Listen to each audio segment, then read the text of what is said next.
కార్యదర్శి నారా లోకేష్ గారిని మాట్లాడవలసిందిగా ఆహ్వానిస్తా ఉన్నాం.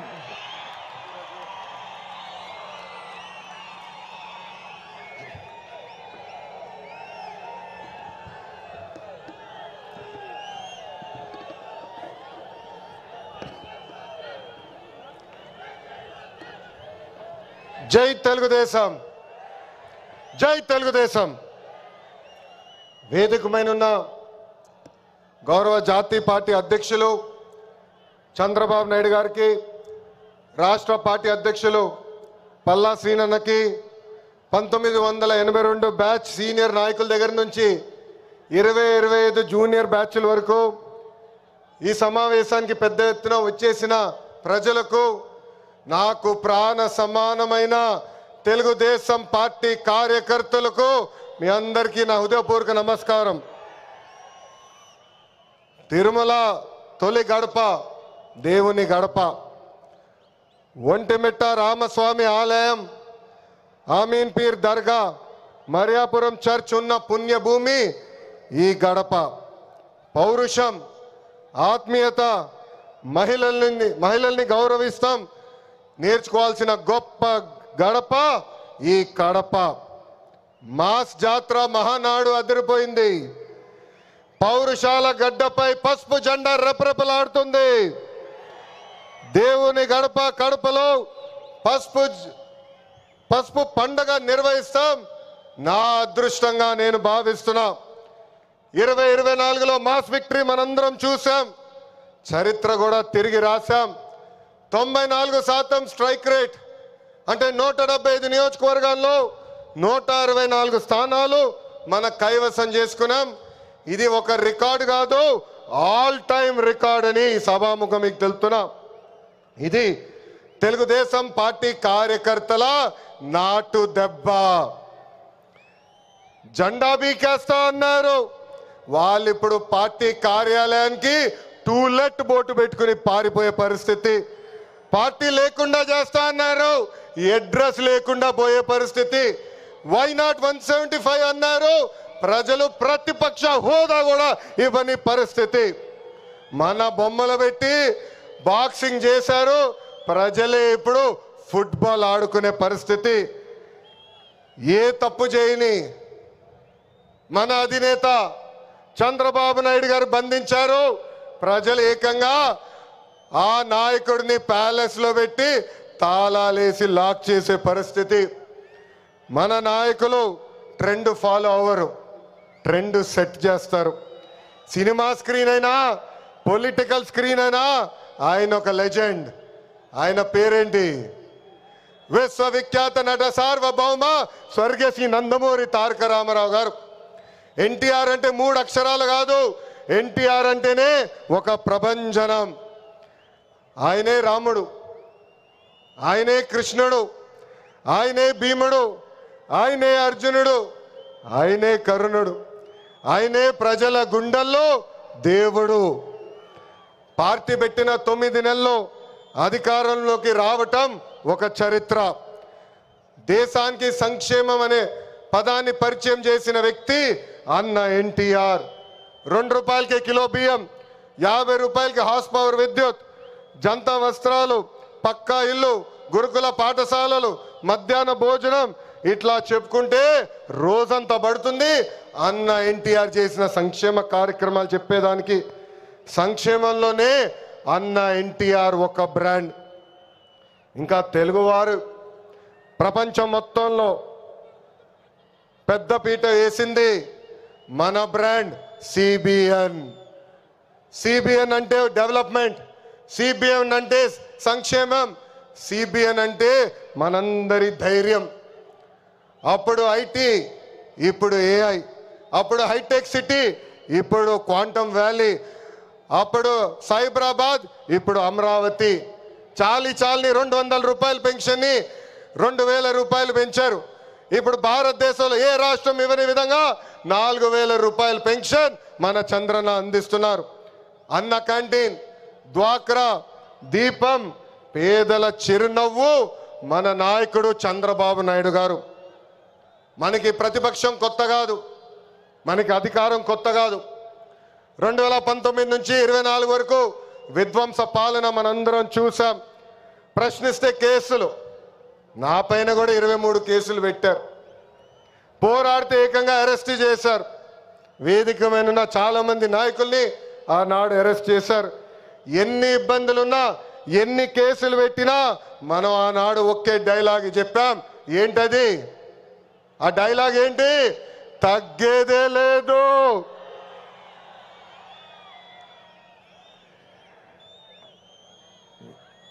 మనందరం చూసాం.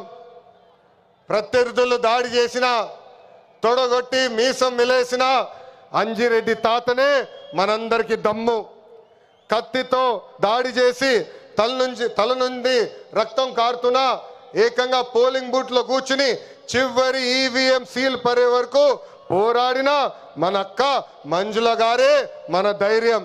కత్తి మెడపై పెట్టి వాళ్ళ నాయకుడికి ఒక్కసారి జై కొట్టమంటే జై చంద్రబాబు నాయుడు, జై తెలుగుదేశం అని ప్రాణాలు కోల్పోయిన తోట చంద్రయ్య అందరికీ స్ఫూర్తి. వేదికమైన ఉన్నారు. పార్టీ కోసం పోరాడి ఆనాటి పాలకులు వ్యతిరేకంగా మాట్లాడినందుకు ఆయన కన్ను పొడిచి కంటి చూపు పోయినా జై తెలుగుదేశం మన గాంధీ గారే ఈరోజు మనందరి సత్తా. విధ్వంస పాలనలో రాష్ట్రం తీవ్రంగా నష్టపోయింది. ఆంధ్రప్రదేశ్ను ఏకంగా అప్పుల ప్రదేశ్గా మార్చేసింది గత ప్రభుత్వం. ఒక్క కొత్త కంపెనీ తీసుకురాకపోగా ఉన్న కంపెనీల్ని పక్క రాష్ట్రానికి తరిమేసే పరిస్థితి మనందరం చూసాం. 1000 రూపాయలు పెంచేదానికి 5 సంవత్సరాలు వాళ్ళు తీసుకున్నారు. ఏకంగా జే బ్రాండ్ లిక్కర్తో విషం కంటే ప్రమాదమైన మద్యం అందించి 30,000 మందిని చంపి 1,000 కోట్ల రూపాయలు ధనాన్ని లూటీ చేశారు. అందుకే రాష్ట్రాన్ని కాపాడుకునే దానికే కూటమి ఏర్పడింది. ప్రజల కోసం గౌరవ ప్రధానమంత్రి నరేంద్ర మోడీ గారు మన చంద్రన్న జనసేన అధినేత, నాకు అన్న సమానమైన పవనన్న, అందరూ అజెండాలు పక్కన పెట్టుకొని పని చేశారు. ప్రజలు మన్ని ఆశీర్వదించారు, కూటమిని ఆశీర్వదించారు. ప్రజాప్రభుత్వం ఈరోజు ఏర్పడింది. ఎన్ని ఆర్థిక ఇబ్బందులున్నా ఇచ్చిన ప్రతి హామీ కూటమి ప్రభుత్వం నిలబెట్టుకుంటూ ముందరికెళ్తుంది. దేశంలో ఏ రాష్ట్రంలో ఇవ్వని విధంగా వృద్ధులకి 4,000 రూపాయలు, వికలాంగులకి 6,000 రూపాయలు, ఏకంగా బెడ్కి పరిమితం అవుతే 15,000 రూపాయలు ప్రతి నెల పెన్షన్ ఇచ్చి ఆదుకుంటుంది కూటమి ప్రభుత్వం. దీపం పథకం కింద ప్రతి ఏటా ఉచితంగా 3 గ్యాస్ సిలిండర్లు కూడా మన ప్రభుత్వం అందజేస్తుంది. ఇంకా అన్న క్యాంటీన్లు కూడా తిరిగి ప్రారంభించాం. ఇంకా జూన్ మాసంలోనే తల్లికి వందనం కూడా మన ప్రభుత్వం ఇవ్వబోతుంది. అన్నదాత సుఖీభవ త్వరలో అమలు చేస్తున్నాం. ఆగస్ట్ 15 నుంచి మా అక్క చెల్లెలు, పెద్దమ్మ, చిన్నమ్మలు ఆర్టీసీ బస్సులో ఉచితంగా కూడా ప్రయాణించే హక్కు మన ప్రభుత్వం కల్పించబోతుంది. ఇంకా 16,347 పోస్టులతో మెగా డిఎస్సి మనం ప్రకటించుకున్నాం. జూన్ మాసంలో ఎగ్జామ్స్ నిర్వహించి ఏకంగా వచ్చే అకాడమిక్ ఇయర్కి ఉపాధ్యాయుల్ని కూడా పొజిషన్ చేస్తాం. పోయిన ఎన్నికల్లో ప్రభుత్వ ఉద్యోగస్తులందరూ కూటమి ప్రభుత్వానికి సహకరించారు. ప్రతి నెల 1వ తారీఖు నాడు వాళ్ళ జీతాలు ప్రభుత్వం చెల్లిస్తుంది. వాళ్ళకి అనేక సమస్యలు ఉన్నాయి. ఆ సమస్యలన్నీ కూడా ఒక పద్ధతి ప్రకారం కూటమి ప్రభుత్వం పరిష్కరిస్తుందని ఈ సభాముఖం వాళ్ళందరికీ తెలుపుతున్నాం. అభివృద్ధి వికేంద్రీకరణ అనేది మన ఎజెండా. మిషన్ రాయలసీమ అన్నాడు నేను ప్రకటించా. ఆ మిషన్ రాయలసీమ అమలు చేసినాక ఈరోజు మన ప్రభుత్వం పనిచేస్తుంది. రాయలసీమను ఒక automotive, electronics, renewable energy, horticulture హబ్గా తీర్చిదిద్దుతున్నాము. ప్రకాశం జిల్లాలో రిలయన్స్ సిబిజీ ప్లాంట్స్ ఏర్పాటు చేస్తున్నాం. ఉభయ గోదావరి జిల్లాలో పెద్ద ఎత్తున ఆక్వాని ప్రోత్సహిస్తున్నాం. ఏకంగా ఉత్తరాంధ్రలో ఐటీ, ఫార్మా, మెడికల్ ఎక్విప్మెంట్ తయారీ, ఏకంగా భారతదేశంలోనే అతిపెద్ద స్టీల్ ప్లాంట్ ఆసిలర్ మిత్తల్ ప్లాంట్ కూడా మనం తీసుకొస్తాం జరిగింది. గడిచిన 11 నెలల్లో 8.5 లక్షల కోట్ల విలువైన పెట్టుబడి, తద్వారా 6 లక్షల మందికి ఉద్యోగాలు కల్పించే దిశగా మన ప్రభుత్వం ఒప్పందాలు కుదుర్చుకుంది. ఇంకా తెలుగుదేశం పార్టీలో మా కార్యకర్తలే అధినేత. దేశంలో ఏ పార్టీ ఇవ్వని గౌరవం తెలుగుదేశం పార్టీ కార్యకర్తలకి ఇస్తుంది. దేశంలో ఏ పార్టీకి 1 కోటి మంది సభ్యులు లేరు. అదే మన పసుపు జెండా పవర్, అదే ఈ పసుపు సైన్యం పవర్. సభ్యత్వంలో కూడా ఎవరు మన రికార్డు బద్దలగొట్టే పరిస్థితుల్లో లేరు. ఈరోజు 5 లక్షల ప్రమాద బీమా అందిస్తున్నాం. ఫ్యాక్షన్లో ఎవరైనా చనిపోతే వాళ్ళ బిడ్డల ఫ్యాక్షన్లోకి వెళ్లకుండా ఎన్టీఆర్ మోడల్ స్కూల్లో మన నాయకుడు చంద్రబాబు నాయుడు గారు ఈరోజు చదివిస్తాం జరుగుతుంది. విద్య, వైద్యం, స్వయం ఉపాధి ఇలా 140 కోట్ల రూపాయలు కేవలం కార్యకర్తల సంక్షేమం కోసం ఖర్చు పెట్టిన పార్టీ తెలుగుదేశం పార్టీ. నేను స్వయంగా వైసీపీ హయాంలో ఇబ్బంది పడిన కుటుంబాలని కలుస్తున్నా. ఒక్కొక్కరిని కలిసి వాళ్ళకైనా సమస్యలు ఉంటే మేము పరిష్కరిస్తున్నాం. అంతేకాదు మన అధినేత చంద్రబాబు నాయుడు గారు కానీ నేను జిల్లాకు వచ్చినప్పుడు ప్రభుత్వ కార్యక్రమానికి వెళ్ళే ముందల ఆనాడు మేము ఇచ్చిన హామీ మేరకు ముందల ఉత్తమ కార్యకర్తలు కలిసిన తర్వాతనే ప్రభుత్వ కార్యక్రమాలకి మేము వెళ్తాం జరుగుతుంది. నేను సీనియర్ని జూనియర్ని సమానం గౌరవిస్తా, కానీ పనిచేసే వాళ్ళని ప్రోత్సహిస్తా. ప్రతి కార్యక్రమంలో కార్యకర్తలు భాగస్వామ్యం అవ్వాలి, కలిసికట్టుగా పనిచేయాలి. మన చేస్తున్న సంక్షేమ అభివృద్ధి కార్యక్రమాలు ప్రజల్లోకి తీసుకురావాల్సిన అవసరం చాలా చాలా ఉంది. ఇక్కడున్న ఎంతోమంది మన అధ్యక్షుడు వారు చంద్రబాబు నాయుడు గారిని కలిశారు, నన్ను కూడా కలిశారు. పాదయాత్రలో లక్షలాది మంది నాతో ఏకంగా ఫోటోలు దిగారు. ఈ సభాముఖంగా వైకాపా కార్యకర్తలు ఆలోచించమంటున్నా, ఏనాడైనా మీ నాయకుడు మిమ్మల్ని కలిశాడా? ఏనాడైనా మీ నాయకుడు మీతో ఫోటో దిగారా? అధికారంలో ఎందుకో ఇప్పుడు ప్రతిపక్షంలో కూడా తాడేపల్లి కొంపకెళ్తే no entry, palace doors closed అని చెప్పే పరిస్థితికి వచ్చారు. గౌరవ ముఖ్యమంత్రి చంద్రబాబు నాయుడు గారు, గౌరవ ఉప ముఖ్యమంత్రి పవన్ అన్న కలిసి రాష్ట్రాన్ని అన్ని రకాలుగా అభివృద్ధి చేస్తున్నారు. గౌరవ ప్రధానమంత్రి గారు రాష్ట్రానికి పూర్తిగా సహకారం అందిస్తున్నారు. ఏకంగా ఆంధ్ర రాష్ట్ర ప్రజలు కోరిన అన్ని కోరికలు ఈరోజు గౌరవ ప్రధానమంత్రి గారు తీర్చుతున్నారు. దానికి కారణం ఒకటే, మొన్న జరిగిన ఎన్నికల్లో 25 స్థానాల్లో ఎప్పుడైతే కూటమి పార్లమెంట్ 25 స్థానాల్లో కూటమి ఎప్పుడైతే 21 స్థానాలు గెలిచిందో, ఎస్ ఆంధ్ర రాష్ట్రం ఇప్పుడు ఎన్డీఏ వెనకుంది, ఆంధ్ర రాష్ట్రం ఎన్డీఏకి కట్టుబడి ఉంది. అందుకే ఆంధ్ర రాష్ట్రానికి నేను అన్నీ చేస్తానని అడుగు వేశారు మన గౌరవ ప్రధానమంత్రి నరేంద్ర మోడీ గారు. ఇప్పుడు మనం చేయాల్సింది ఒకటి ఉంది, ప్రజలకు దగ్గర అవ్వాలి. అహంకారం, ఈగో పక్కన పెట్టుకోవాలి. అహంకారం ఉంటే ఏమవుతుందో మనందరం చూసాం. 151 సీట్లు ఏమైంది? 151 సీట్లు ఏమైంది? 11 అయ్యాయి. అందుకే నేలపై ఉండాలి, ప్రజలకు సేవ చేయాలి. అధికారంలో ఉన్న ప్రతిపక్షంలో ఉన్నట్టు మనం అందరం వ్యవహరించాలి. చిన్న కుటుంబంలోనే సమస్యలు ఉంటాయి. 3 పార్టీలు కలిసినప్పుడు చిన్న సమస్యలు రావటం సహజమే. ఈగోలు పక్కన పెట్టండి, అందరం కలిసి పనిచేద్దాం. విడాకులు, మిస్ఫైర్లు, క్రాస్ ఫైర్లు ఎట్టి పరిస్థితుల్లో జరిగేదానికి లేదని ఈ సభాముఖ కార్యకర్తలందరికీ నేను తెలుపుతున్నా. ఈ మహానాడు వేదికగా ఒక ముఖ్యమైన విషయం ఆంధ్ర రాష్ట్ర ప్రజలకి నేను చెప్పదలుచుకున్నా. ప్రభుత్వ కొనసాగింపు చాలా చాలా అవసరం. ఒక రాష్ట్రం అభివృద్ధి చెందాలంటే ప్రభుత్వం కొనసాగించాల్సిన అవసరం చాలా ముఖ్యం. 2014లో కట్టుబట్టలతో మన ప్రయాణం ప్రారంభించాం. 2014 నుంచి 19 వరకు సంక్షేమ అభివృద్ధి జోడి ఎద్దుల బండిలాగా మనం నడిపించాం. 2019లో విధ్వంస పాలన వచ్చింది, విధ్వంస ప్రభుత్వం వచ్చింది, ఒక సైకో ముఖ్యమంత్రి అయ్యాడు. దానివల్ల ఆంధ్ర రాష్ట్రం 30 సంవత్సరాలు వెనక్కిపోయింది. ఆంధ్ర రాష్ట్రం చాలా ఇబ్బంది పడింది. ఒక్కసారి ఆంధ్ర రాష్ట్ర ప్రజలు ఆలోచించాలా. గుజరాత్లో బీజేపీ వరుసగా 7 సార్లు గెలిచింది. ప్రభుత్వ కొనసాగింపు వల్ల ఈరోజు గుజరాత్లో అన్ని రంగాల్లో వాళ్ళు అగ్రస్థానంలో ఉన్నారు. అంతెందుకు, మొన్నటి వరకు మన వెనకాల ఉన్న ఒరిస్సా రాష్ట్రంలో కూడా బిజు జనతాదళ్ వరుసగా 5 సార్లు గెలిచింది. ప్రభుత్వ కొనసాగింపు వల్ల వాళ్ళు కూడా కొన్ని రంగాల్లో ఆంధ్ర రాష్ట్రాన్ని దాటి ముందరికెళ్లే పరిస్థితి. ఉమ్మడి రాష్ట్రంలో తెలుగుదేశం పార్టీ ఒకసారి వరుసగా గెలిచింది. మనందరం చూసాం ఆనాడు ఆంధ్ర రాష్ట్రం ఎలా అభివృద్ధి చెందిందో. అందుకే ప్రభుత్వ కొనసాగింపు చాలా చాలా ముఖ్యం. దీని గురించి రాష్ట్ర ప్రజలు అందరికీ తెలియజేయాల్సిన బాధ్యత ప్రతి పసుపు సైనికుడి పైన ఉందని ఈ సభాముఖంగా కోరుకుంటున్నా.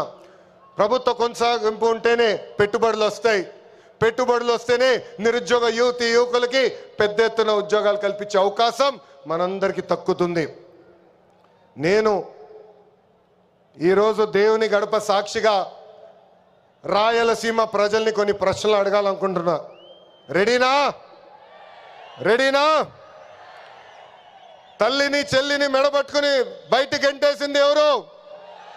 ఎవరు? సొంత బాబాయిని లేపేసింది ఎవరు? జే బ్రాండ్లు అమ్మి పేదల రక్తం దాగింది ఎవరు? బల్ల కింద ఉన్న ఎర్ర బటన్ నొక్కి ప్రజల్ని బాధింది ఎవరు? అందరూ ఎర్ర బుక్కు అని ఏడుస్తున్నారు. ఎందుకయ్యా అంత ఏడుపు? నేను ఆనాడు చెప్పింది ఏంటి? ఎవరైతే చట్టాన్ని ఉల్లంఘించి ప్రజల్ని కార్యకర్తలు ఇబ్బంది పెట్టారో చట్టపరంగా వాళ్ళపైన యాక్షన్ తీసుకుంటానని నేను చెప్పా. ఈరోజు ఎర్ర బుక్కు కాదు కదా, ఎర్ర రంగు చూస్తేనే వణికిపోయే పరిస్థితి వస్తుంది. ఎర్ర బుక్ అంటే ఒకడికి గుండుపోటు వచ్చింది. ఎర్ర బుక్ అంటేనే ఒకడు బాత్రూంలో కాలు జారి చెయ్యి ఎర్రగొట్టుకున్నాడు. ఇంకొకడు ఏమయ్యాడో మీ అందరికి తెలుసు. అర్థమైందా రాజా? అర్థమైందా రాజా? సమాజమే దేవాలయం, ప్రజలే దేవుళ్ళు అన్నారు అన్న ఎన్టీఆర్.